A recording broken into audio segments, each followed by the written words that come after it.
Welcome back to the weekly Halacha Video Series. My name is Meir Goldberg. We ask you to grab your shopping cart and let's get rolling. We will continue our tour down the supermarket aisles. The next item we come to is the cereal aisle.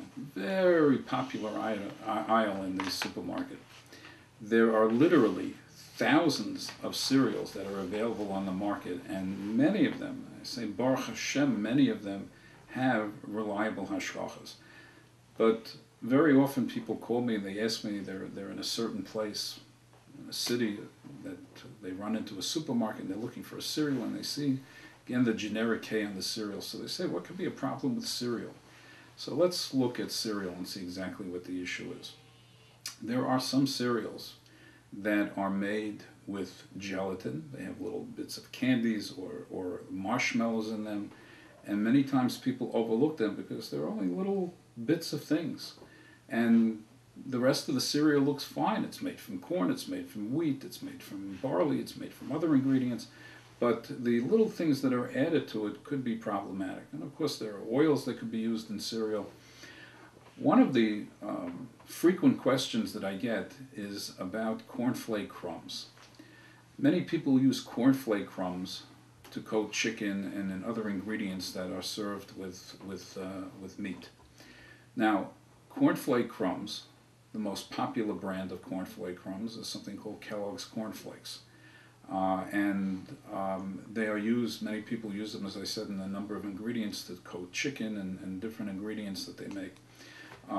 Those cornflake crumbs are indeed parve. However, that may not hold true for all cornflake crumbs that you find on the market. So you have to be extremely careful to make sure that the cornflake crumbs that you buy to use in your flesh, in your meat cooking, do not contain any dairy ingredients.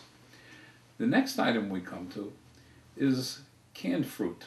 Many people are under the impression that what could be a problem with canned fruit? If I buy canned peaches, canned apples, or a fruit cocktail, what can be the problem?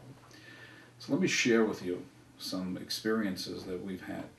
First of all, if you're talking about an item like fruit salad, what is in fruit salad? So you have peaches, pears, some other innocuous fruits, pineapple maybe. In every can of fruit cocktail, there is a cherry that's a beautiful color red.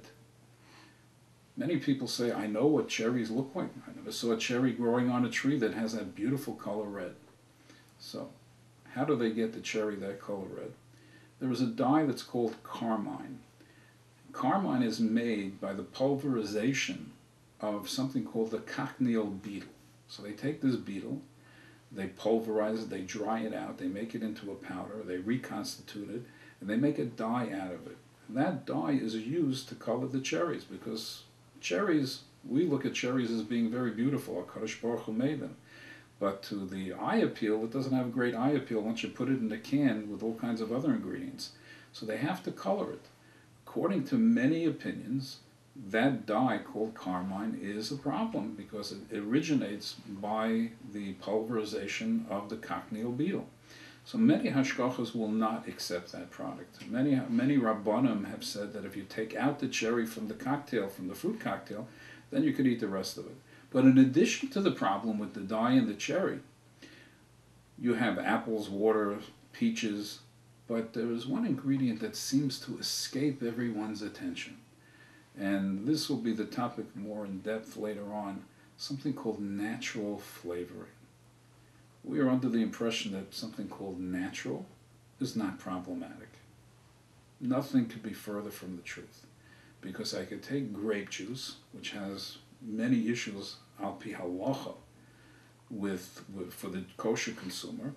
Grape juice is also natural, but because of the halachic issues associated with grape juice, I can't just use any grape juice to use in a fruit cocktail.